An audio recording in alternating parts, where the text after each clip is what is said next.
Bien, tengan un saludo todos en esta tarde, los que me oyen aquí en la casa y los que me van a estar viendo en las redes sociales.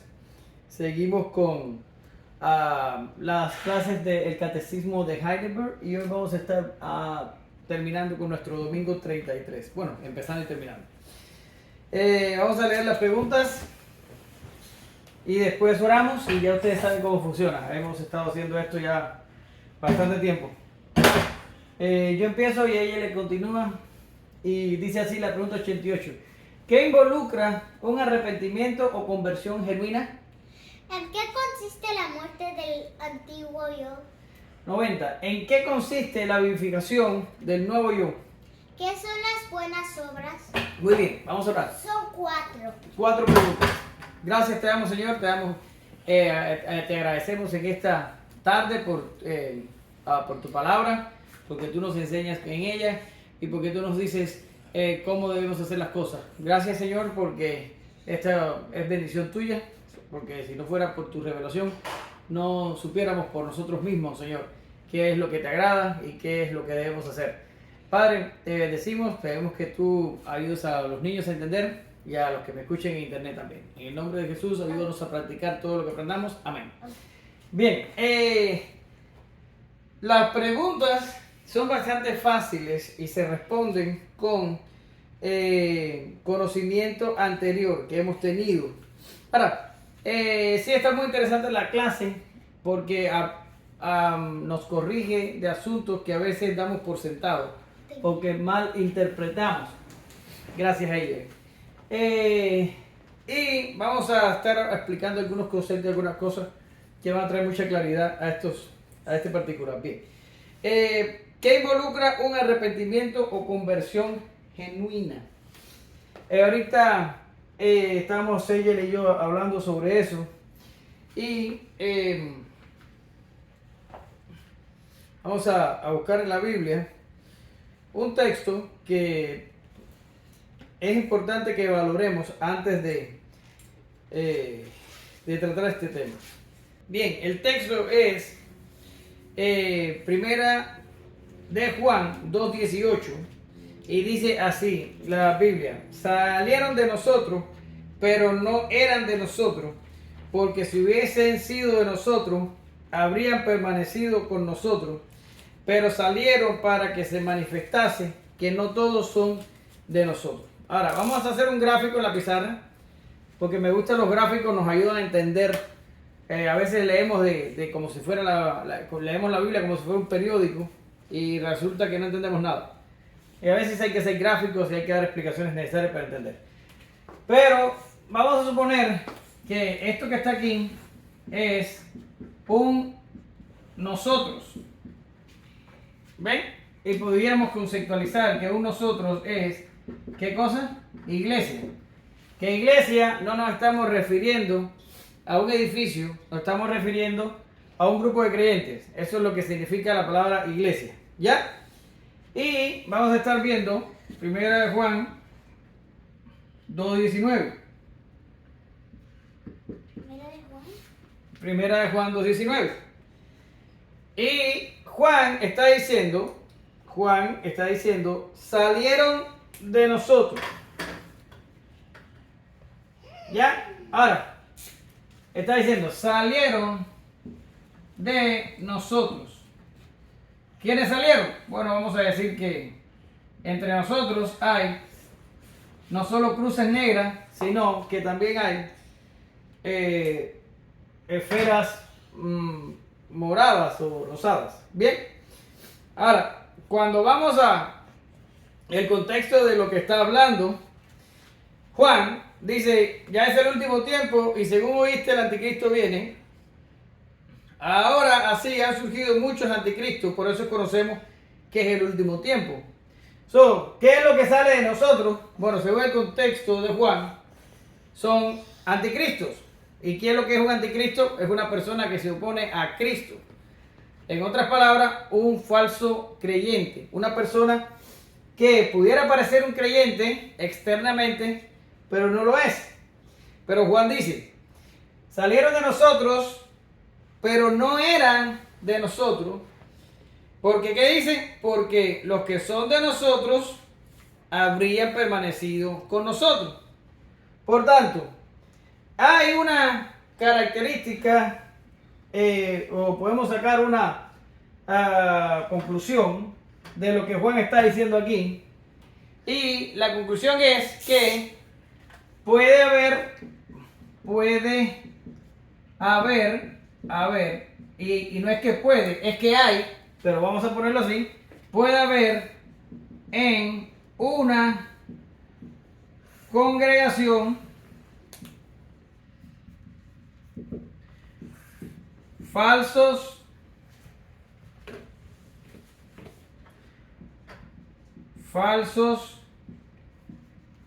creyentes. ¿Verdad que sí? Falsos creyentes. Estos creyentes a veces permanecen adentro y a veces salen fuera y se manifiestan que no son creyentes. ¿Ya? Ahora, desde el punto de vista, vemos cómo la Biblia nos dice que aún dentro de una congregación vamos a tener creyentes verdaderos Y falsos y creyentes. creyentes falsos. Ahora, ¿cuál es la manera de entender y ver cuál es un creyente verdadero? Según Juan, el creyente verdadero permanece. Y el falso sale. Ahora, esto no es un axioma, no es algo que ocurre siempre, porque a veces el falso se queda y a veces el que se va es el verdadero. Y esto complicaría mucho la explicación. Pero uso a primera de Juan 2:19 solo para establecer que en una congregación puede haber gente falsa. Y sobre todo, que existen creyentes que no son creyentes. ¿Ya? Ahora, vamos a la pregunta del catecismo. En la pregunta del catecismo dice, ¿qué involucra un arrepentimiento o una conversión genuina? Porque si partimos del hecho de que en una congregación puede haber gente verdaderamente convertida y una gente falsamente convertida, tendríamos que preguntarnos, ¿y cómo sabemos si una persona es convertida? ¿Qué señales da una persona convertida? Bien, si seguimos a Juan dice que la persona convertida permanece y la persona falsa se va. Pero la cosa es que a veces no se van, se quedan y tenemos que aprender a identificarlo. Pero aún más, la pregunta del catecismo dice, ¿qué es el arrepentimiento o qué involucra un arrepentimiento? Ahora, arrepentimiento a veces no se trata, y yo lo explicaba el viernes, Hegel, de algo emocional, como un sentimiento de culpa, como una contrición, como que estoy afligido porque hice lo malo, o porque pequé, o me siento mal, estoy triste, estoy abatido, estoy deprimido. No tiene que ver con nada de eso. El arrepentimiento, vamos a borrar esto. En la palabra arrepentimiento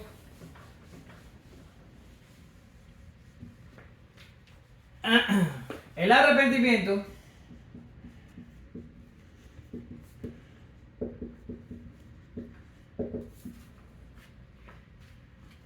indica más a una actividad de nuestra voluntad en la cual odiamos al pecado con toda nuestra fuerza y nos apartamos de él.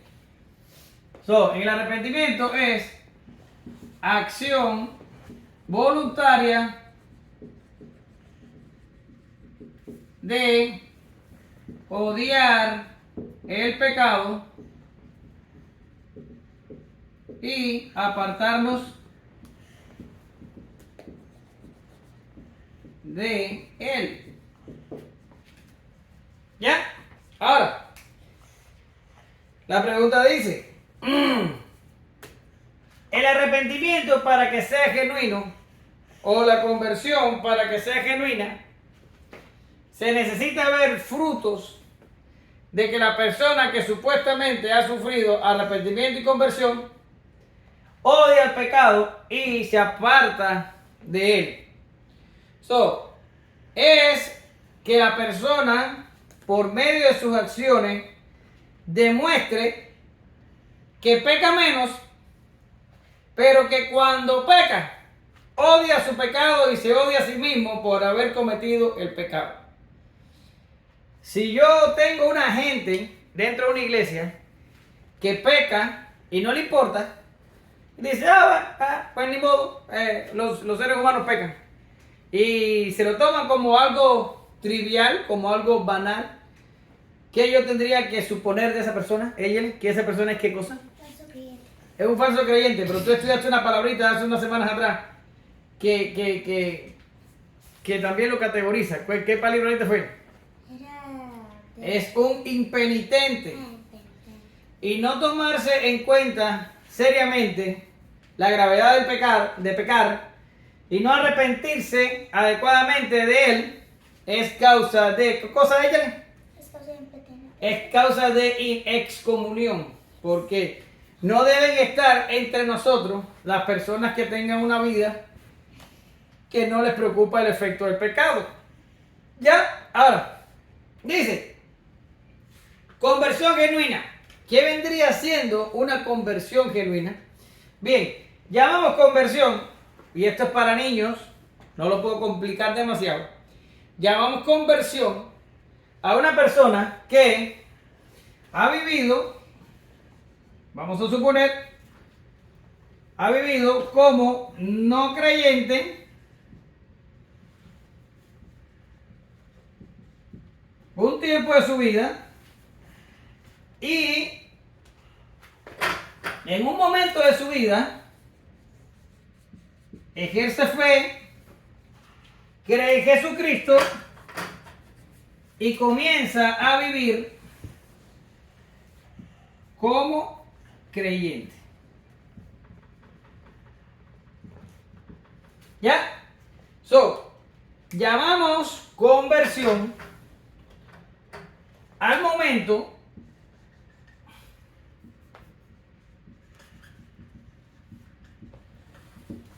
en que la persona hace un cambio de dirección, ¿ya? Y antes había estado comportando como una persona no creyente. Entonces la persona esta que era antes no creyente ejerce fe y empieza a vivir como creyente. A ver, di. Entonces el que no es creyente y después ejerce fe, después es como un creyente, se salva. Correctamente. La conversión es cuando una persona no creyente se salva. Pero al salvarse empieza a vivir como creyente. Y si vamos a decir un creyente se vuelve un no creyente porque no le importa nada y no se salva, ¿verdad? No, eso no ocurre, ella. En el gráfico anterior te dije que dentro de la iglesia hay dos tipos de personas. Están los que se van, que no son de nosotros porque se van. Y Juan dice, porque si hubieran sido de nosotros, hubieran permanecido con nosotros. El verdadero creyente, si ha sufrido una conversión genuina, no se vuelve a convertir en un no creyente. Lo que sí puede pasar es que un no creyente sufre una conversión falsa y piensa que es creyente y después de un tiempo termina regresando a su estado original, que es de no creyente. Pero los creyentes permanecen como creyentes, no vuelven a cambiar. ¿Lo ves? Entonces, la conversión es el punto de inflexión donde ellos cambian de creyentes a no creyentes por medio de la fe. Pero cuando tú marcas un antes y un después de tu vida anterior, o sea, si aquí robabas, aquí no robas. Si aquí adulterabas, aquí no adulteras. Si aquí matabas, aquí no matas. Si aquí odiabas, aquí amas. ¿Qué quiere decir? ¿Qué es lo que hay, Échale? Hay una acción voluntaria de odiar el pecado y apartarnos de él. Por tanto, la conversión genuina involucra ¿qué cosa? Arrepentimiento. Un arrepentimiento. Que el arrepentimiento no es decir, ay Dios, lo siento, yo he pecado, qué mal me siento, qué triste estoy, no debía haberlo hecho. No, eso no es arrepentimiento. Arrepentimiento es que yo tengo fe en Jesucristo en un determinado momento de mi vida y el pecador que yo era, por una acción voluntaria, yo dejo de serlo y comienzo a actuar como un creyente. Luego, tú eres un no creyente aquí y eres un creyente aquí y empiezas a dar fruto de que odias el pecado y que te apartas de él. Yo tengo que suponer que tienes una conversión verdadera.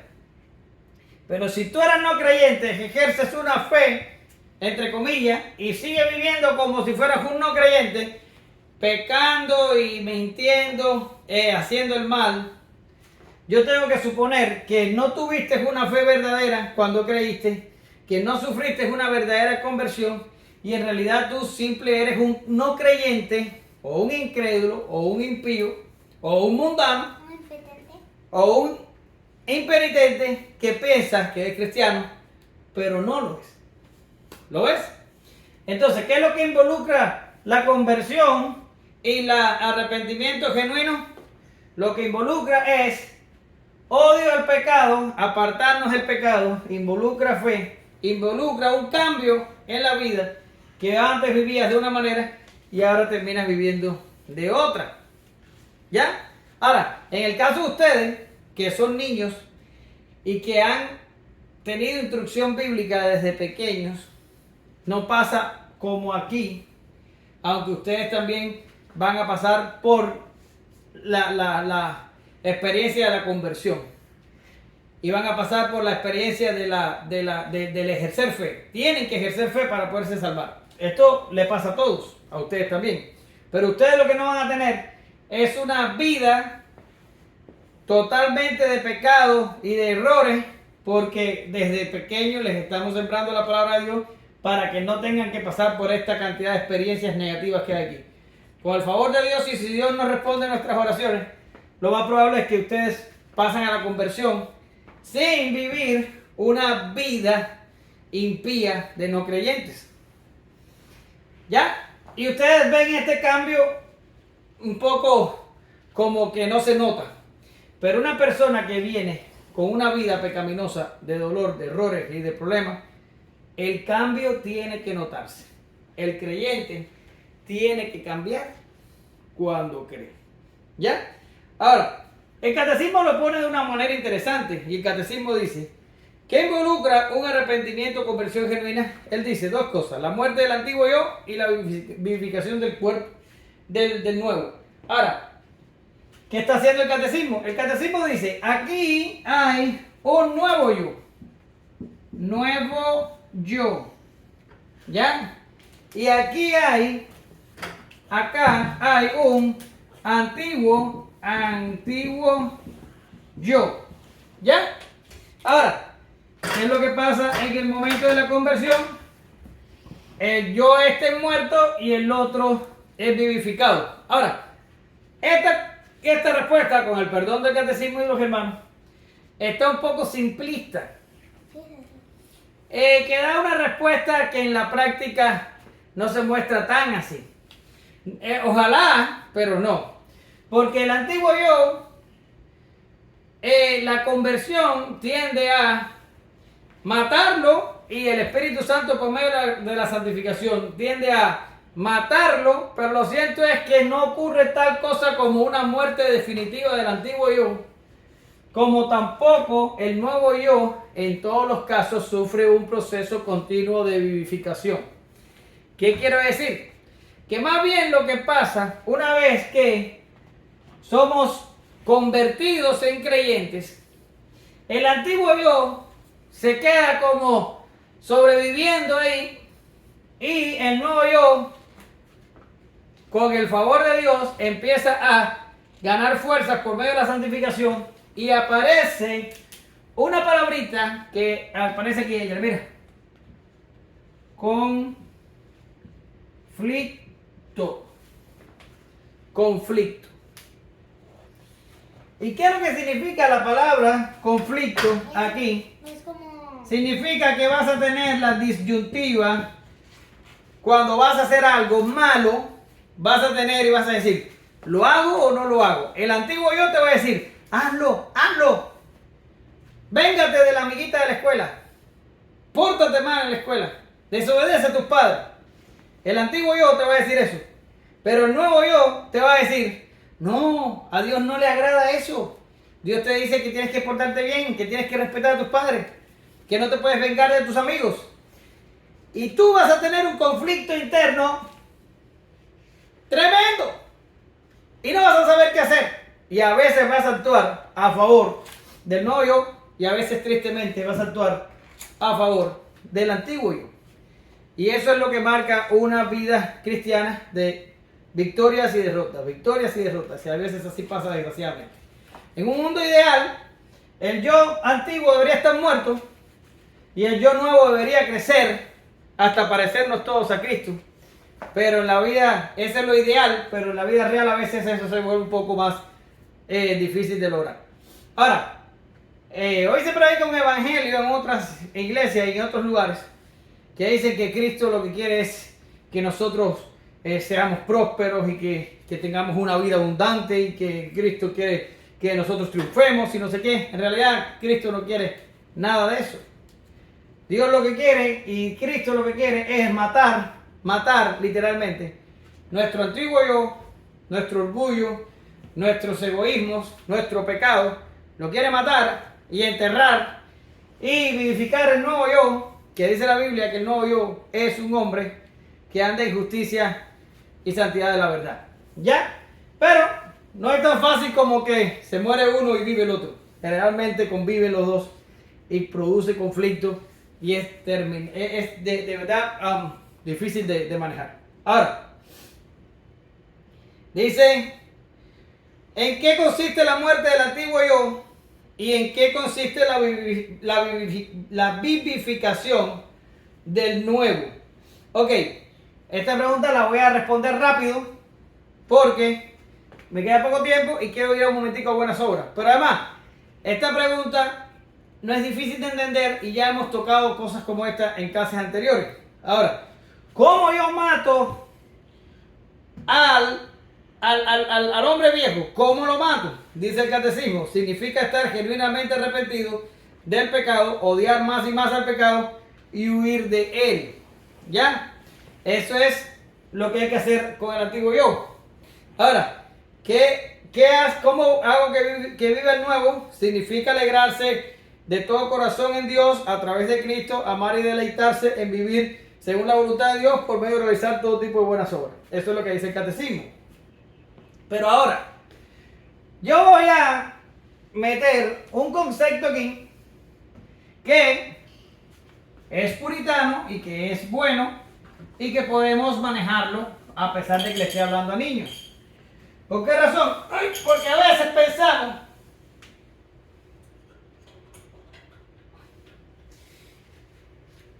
y en cierta medida es real que todo es trabajo del Espíritu Santo y en cierta medida todo es trabajo del Espíritu Santo, pero nosotros como creyentes podemos cooperar en el proceso de santificación. Ahora, ¿cómo yo puedo, desde mi punto de vista humano? Yo sé que el Espíritu Santo hace una obra y todo esto es interno, no es autoimpuesto. O sea, si una persona tendría que decir, ay, tengo que matar al viejo yo y vivificar al nuevo, qué difícil, es porque no es creyente. Pero cuando se es creyente, todos estos cambios y todas estas cosas que ocurren, el Espíritu Santo hace cosas en nosotros que nos permiten triunfar sobre esto. Quiere decir, el mérito completo y el mayor esfuerzo y todo lo que ocurre bueno en nosotros es provocado por el Espíritu Santo. Esto es una verdad. Pero nosotros como creyentes podemos cooperar, no para llevarnos gloria ni para hacernos los inteligentes, pero podemos y debemos cooperar porque también la Biblia nos manda a ello. Y es por medio de, y esto lo dijo John Owen, eso no se me ocurrió a mí, tenemos que hacer mortificación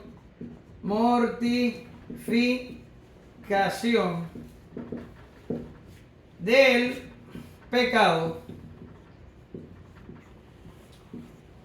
Tenemos que hacer mortificación del pecado para mantener subyugado al antiguo yo, o al viejo yo, o al viejo hombre, mortificación del pecado, y al nuevo hombre, lo que tengo que hacerle es usar los medios previstos para santificarnos.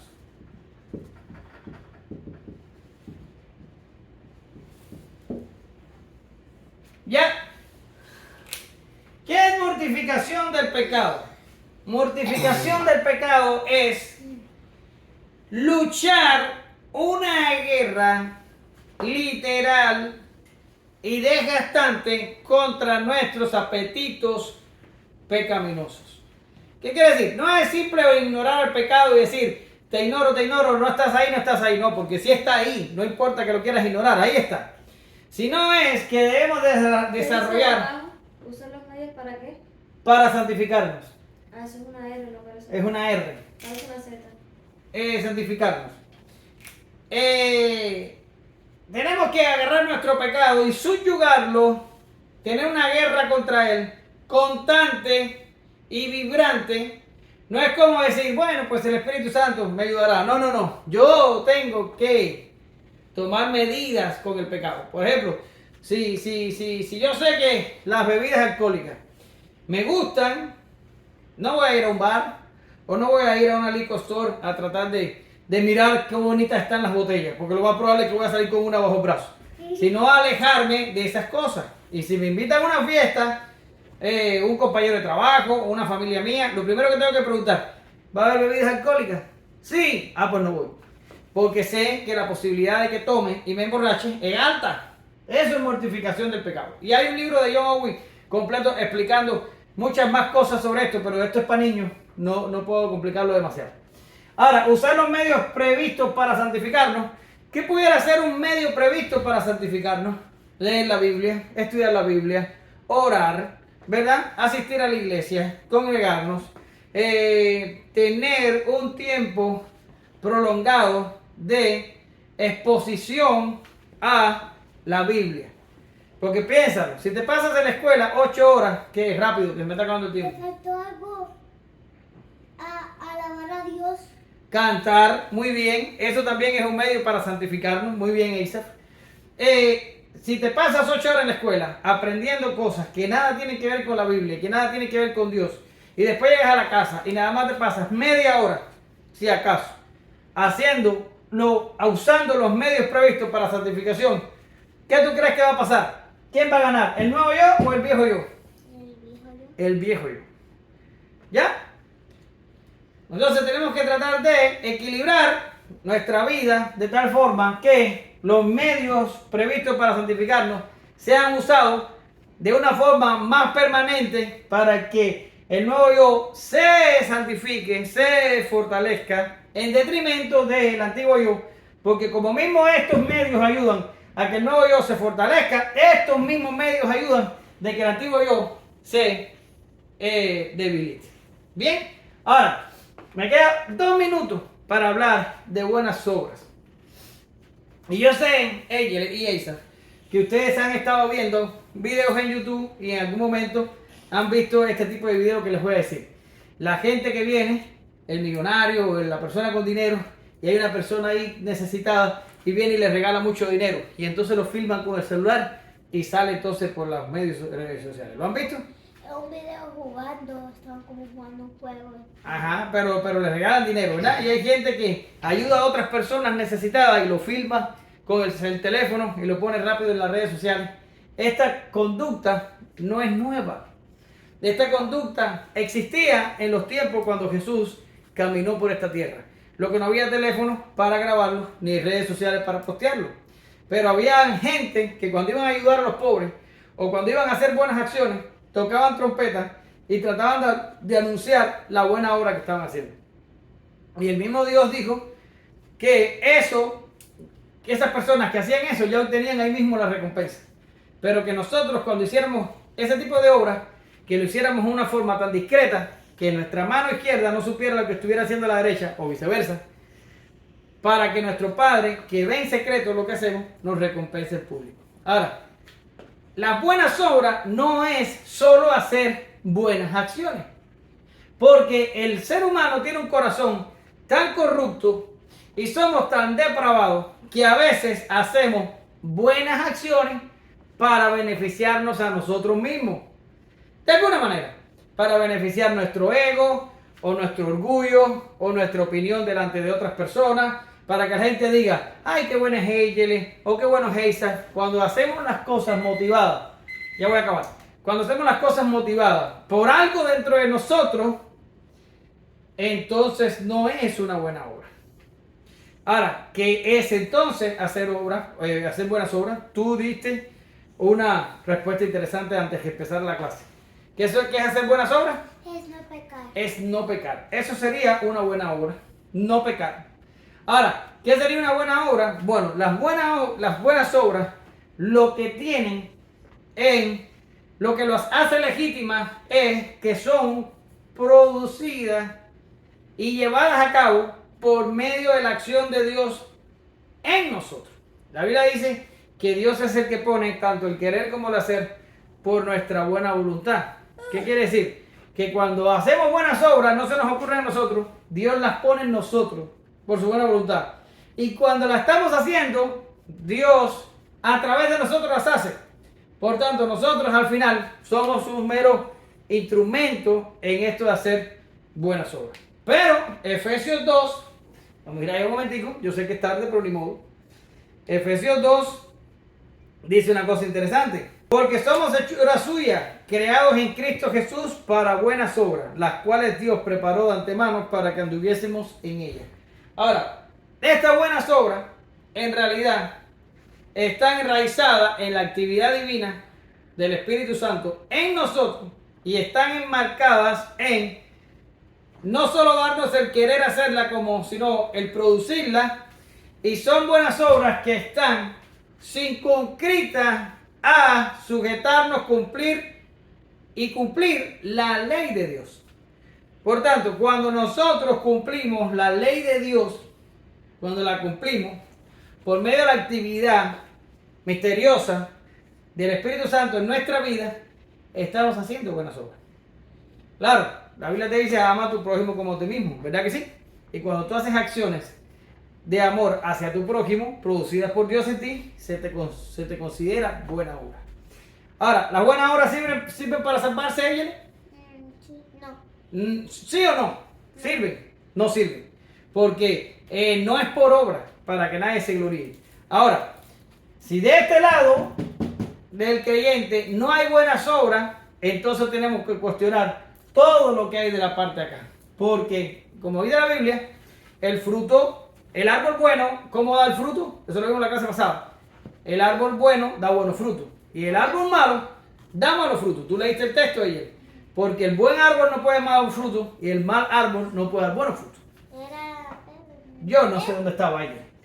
Entonces, las buenas obras son eso. Es someternos a la ley de Dios, obedecerla y cumplirla por medio de la operación misteriosa del Espíritu Santo en nosotros, que pone tanto el querer como el hacer por su buena voluntad.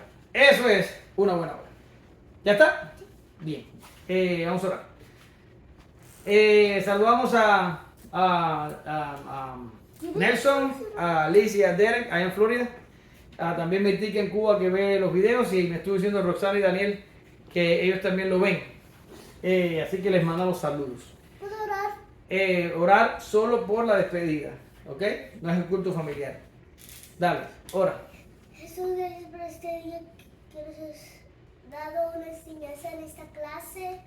Gracias que podemos aprender de ti, de tu palabra. Gracias que tenemos todo lo suficiente para aprender de ti. Gracias porque tú nos has dejado aprender de ti. En el nombre de Jesús, amén. Amén.